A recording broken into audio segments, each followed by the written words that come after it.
Trump ফেরত পাঠিয়েছে, মোদির সমস্যা কোথায়? বাংলাদেশি অনুপ্রবেশকারীদের নিয়ে প্রশ্ন সুপ্রিম কোর্টের। বাংলাদেশি প্রত্যার্পণ নিয়ে প্রশ্ন দেশের সর্বোচ্চ আদালতের। বাংলাদেশে অবৈধ অভিবাসীদের দেশে ফেরত পাঠানোর বিষয়ে এবার কঠোর অবস্থান নিয়েছে ভারতের সুপ্রিম কোর্ট।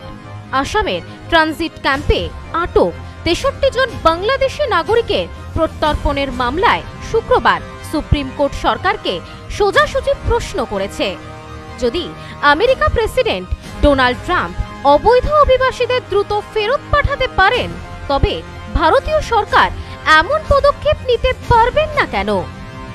বিচারপতি এস ওকা এবং বিচারপতি উজ্জ্বল ভুইয়ার বেঞ্চ এই মামলায় কেন্দ্র এবং আসাম সরকারের উদ্দেশ্যে স্পষ্ট নির্দেশ দিয়েছে। তারা জানিয়েছে, এই ৬৩ জন বাংলাদেশি নাগরিককে ২ সপ্তাহের মধ্যে দেশে ফেরত পাঠানোর প্রয়োজনীয় পদক্ষেপ নিতে হবে।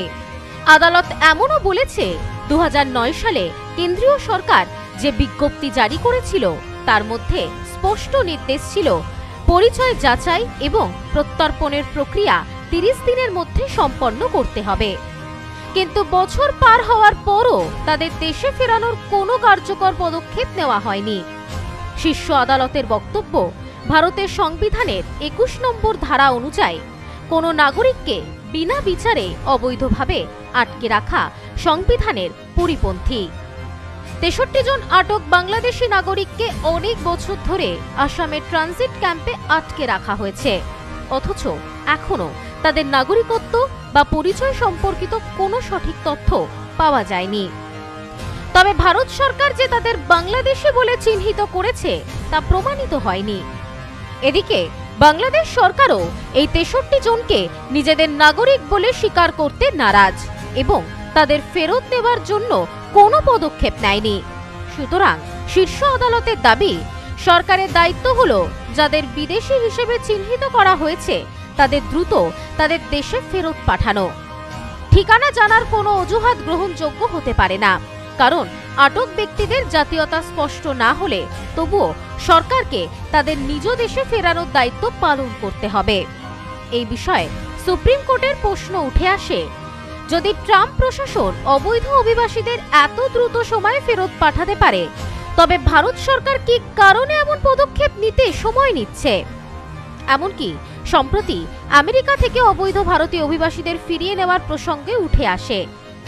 গত বুধবার আমেরিকা থেকে একটি C-17 বিমান অমৃতসরের শ্রী গুরু রামদাসজি বিমানবন্দরে অবতরণ করে, যেখানে ২৫ জন মহিলা এবং ১২ জন শিশুসহ ৪২ জন অবৈধ অভিবাসী ছিলেন। অনেককেই অভিযোগ করা হয়েছে তাদের হাতে হাতকড়া পরিয়ে বিমানে তোলা হয়েছিল। এরপর সুপ্রিম কোর্টের কাছে এই প্রশ্ন ওঠে, যদি ট্রাম্প এমন পদক্ষেপ নিতে পারে তবে ভারত সরকারের কি অসুবিধা? ভারত সরকার কি পদক্ষেপ নেবে সেই প্রশ্ন এখন রয়ে গেছে। এর ফলে দেশটির আভ্যন্তরীণ নিরাপত্তা ও অভিবাসন নীতি নিয়ে নতুন করে আলোচনা শুরু হয়েছে। এই মামলার মাধ্যমে সুপ্রিম কোর্ট যে তীব্র মনোভাব প্রকাশ করেছে তা স্পষ্ট যে সরকারকে অবিলম্বে প্রয়োজনীয় পদক্ষেপ নিতে হবে, যাতে বিদেশি নাগরিকদের অবৈধভাবে আটকে রাখা বন্ধ করা যায়। Bureau report, news no man's land.